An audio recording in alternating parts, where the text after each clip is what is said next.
important conversation from many points of view. You know that in the program which was marked as a secret guest, it's time to reveal the secrets. So I'm very much honored to invite to this stage His Royal Highness, Prince of Iran, Mr. Reza Pahlavi.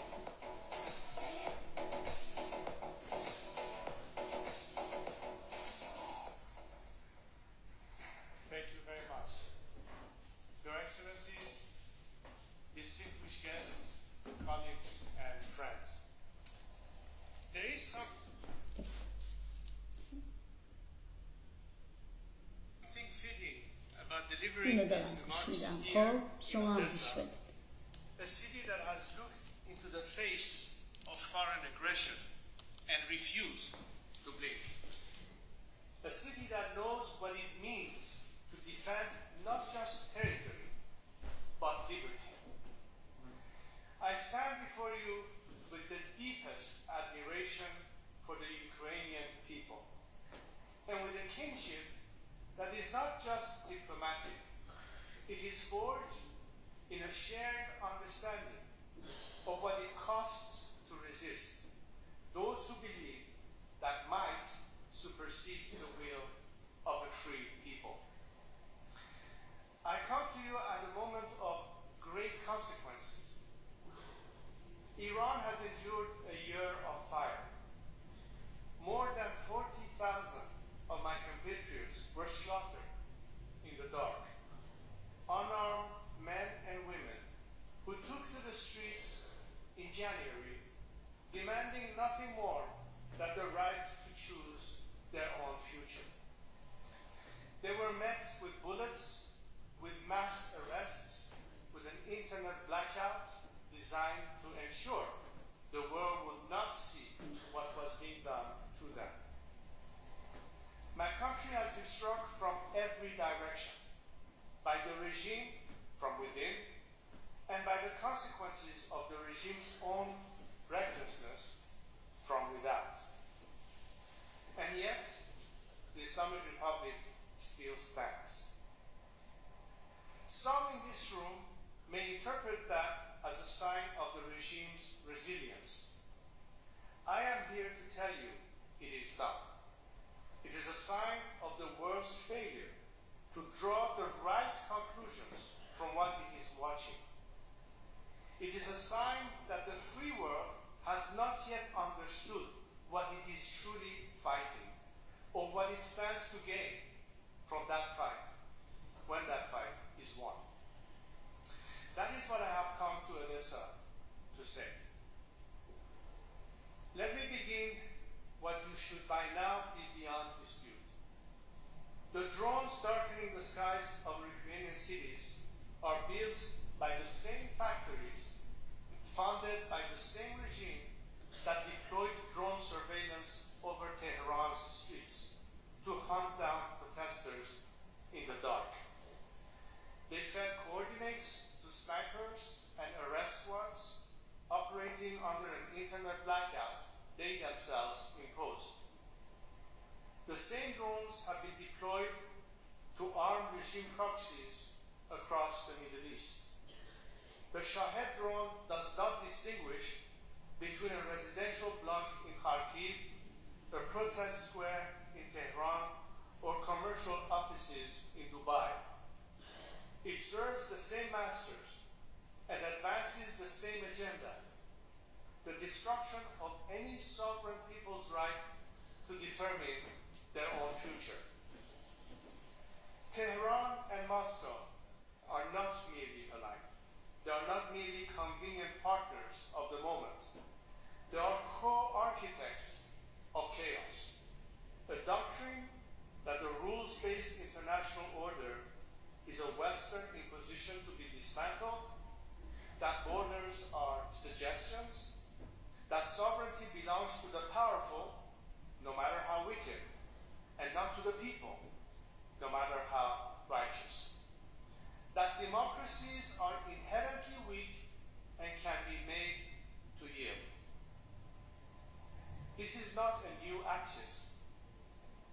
The Islamic Republic has been waging its version of this war for 47 years against the Iranian people.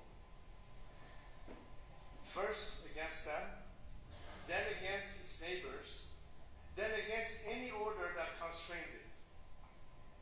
Russia has been waging its version for decades against its own democrats, against Georgia, and jointly with the Islamic Republic against Syria and the Ukraine. What has changed is that they are no longer doing so in parallel. They are doing so together, coordinated and emboldened. They have been watching very carefully to see whether the free world will respond with the seriousness this moment demands. Make no mistake, they are watching your response to Ukraine's invasion to calculate their next move in Iran. And they are watching your response to Iran to calculate their next move here. I have something very special for you because I'm literally going to tell you what you've been searching for. The secret to real success. It is not what you've been told. I want to speak directly about something that has troubled me in the years I have spent engaging with governments and security establishments across the democratic world. There is a persistent temptation, understandable, human, but ultimately catastrophic and self-defeating, to seek a deal with despots, to find a way to manage them, to appease them, to sign an agreement, ease a sanction, extend a hand, in the hope that a marginal concession will purchase stability. A rabid dog knows only to bite the friendly hand. I understand the appeal. Democracies are accountable to their people. They want results. They want to come home from the negotiating table with something to show. A piece of paper that can be brandished as peace in our time. They want the conflict to be over, the threat to be contained, the problem to be solved, so they can move on, even if only for the duration of their mandates. But let me draw on 47 years of watching the Islamic Republic negotiate with the West, with its neighbors, with international bodies, and tell you what I have seen. Tehran and Moscow play the same rules. The Gromyko rule you are all too familiar with. Begin by dragging things out until your adversaries wear themselves down. Then put forward hardline demands you know they won't accept.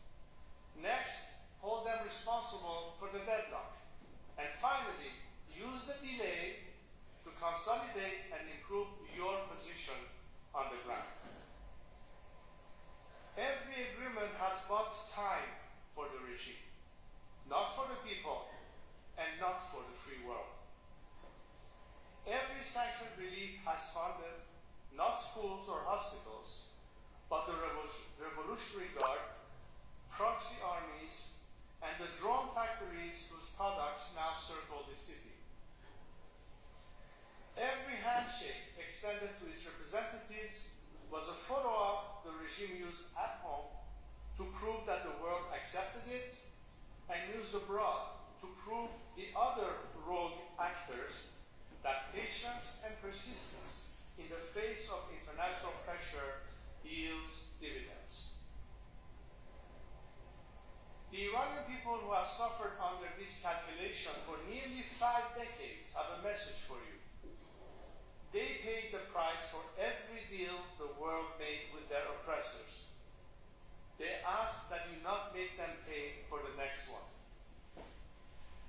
Patient engagement with tyrants does not produce peace. It produces better armed tyrants and more exhausted people. Never trust the world of tyrants. History has recorded lesson repeatedly. It was true of every accommodation made with the Soviet Union that simply delayed rather than resolved the confrontation. It was true of every concession made to the Islamic Republic that simply rebuilt with maximum pressure and dismantled. Only democracies build lasting peace because only democracies are answerable to the people who bear the cost of war. Despots are not answerable to no one. And that is precisely why no agreement with them is ever final.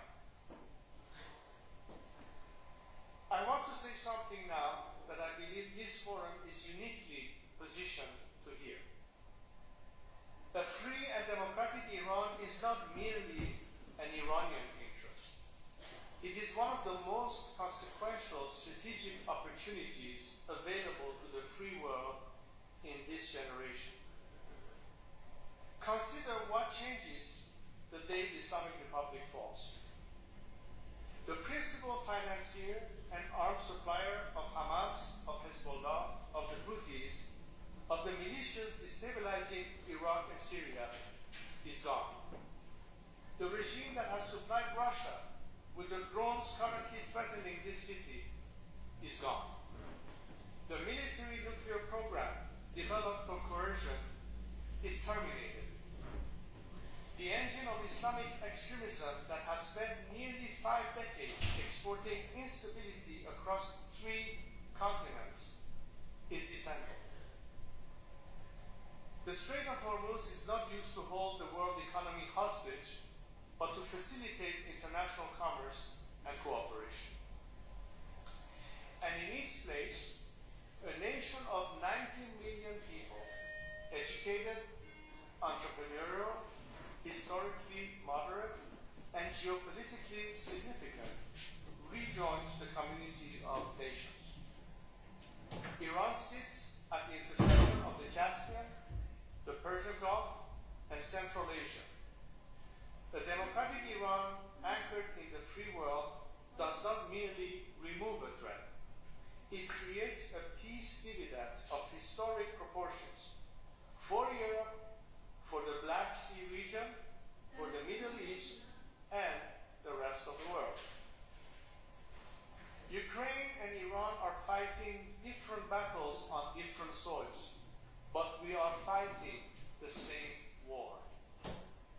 We are fighting for the principle that sovereignty lies with the people, that borders are not negotiable, that the international order is not merely a suggestion, that the strong do not have the right to devour the weak.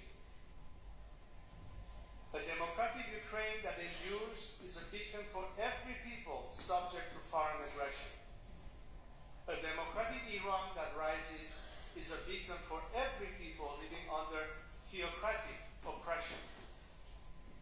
Each of our victories strengthens the other. Each of our defeats emboldens the same forces. This is why I am calling for a transatlantic coalition, not merely to support Ukraine and not merely to pressure the Islamic Republic, but to confront the Moscow-Tehran axis as the unified strategic threat that it is. This means coordinated sanctions enforcement that does not allow one side of the axis to compensate for pressure on the other. It means arms and intelligence cooperation that recognizes that Iranian drone and missile supply chain as a NATO-relevant threat. It means explicit political support for the democratic opposition in Iran, not as a geopolitical gambit, but as a matter of moral and strategic coherence. And it means a clear articulation that when Iran is free, the West is ready to move swiftly with investment, with integration, with the full embrace that the nation rejoining the democratic world deserves. I have been asked whether I am concerned about the Islamic Republic's durability. means continued survival should temper expectations? My answer is no. This is what I see. I see a regime that used Hezbollah operatives and Iraqi and Afghan militias to suppress its own people in January. Not because it was strong, because its own security forces could no longer be fully trusted to fire on Iranian citizens. A regime that imports mercenaries to kill its own people is not demonstrating strength. It is confessing to its own collapse from within.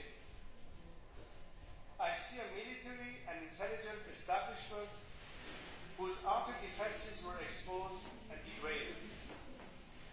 I see an economy in which the currency has fallen from 70 riyals to the dollar in 1979 to 1.7 million today.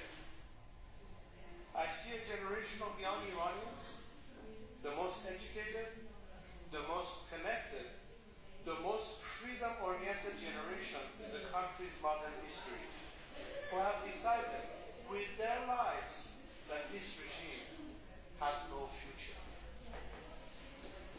The Islamic Republic is not stronger than it was a year ago. It is hollow. The facade is still standing, but the structure behind it is not. What is required now is not patience with the regime. It is urgency in support of the people rising against it. For this, our strategy is clear. Maximum pressure on the Islamic Republic, maximum support for the Iranian people, maximum defections from within the regime, maximum mobilization of Iranians, and the Iran Prosperity Project. We have made measured progress on each and every one of these, but we have more to do. IPP is a transition framework developed with Iranian experts, jurists, and civil society. An Iran Prosperity Project with 3 phases: emergency, establishment, and normalization, designed to ensure that when the regime falls, Iran does not fall into chaos, but rises into order. The transitional justice program to ensure we move forward, not with vengeance, but with accountability. An economic recovery package ready to be implemented. A diplomatic posture ready to normalize relations with the West, with Iran's neighbors, and build trust with the international community from day one. We are not asking the world to build Iran's future for us. We are asking the world to recognize that we are ready and capable of building it ourselves. And that standing with us now is in the strategic interest of every nation in this room. We do not need nation building. We are ready to build back our own nation. Most people using ChatGPT and Claude are leaving 80% of the value on the table. Here's how the top 1% of the users actually code. First, go into your Claude settings and add this custom instruction. Always critique your own answer after giving it. Let me close with this. 47 years ago, my family was forced to leave Iran. I was 17 years old. I left to train as a military pilot, but never returned home. That was not my choice, while it has never stopped being my country. For 47 years, I have carried the voices of Iranians who could not speak for themselves in the rooms that matter. I have never stopped believing that Iran would be free. I have never stopped believing that the Iranian people, who gave the world the first declaration of human rights in Cyrus the Great's cylinder, deserve to live with the dignity they themselves defined for civilization. I am not here today to ask for sympathy. I am not here to describe suffering, though the suffering is real and staggering. I am here to make a strategic argument. To this strategic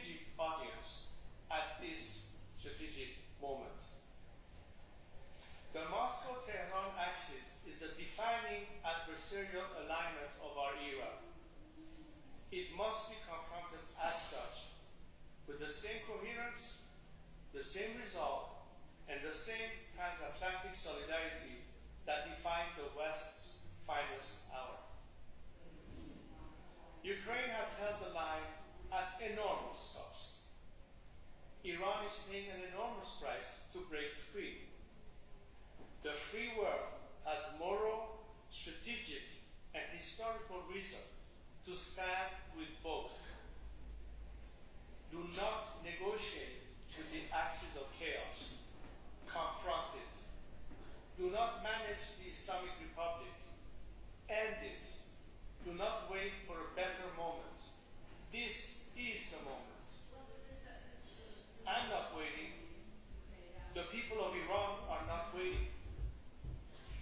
History is the tale of actions, not contemplations.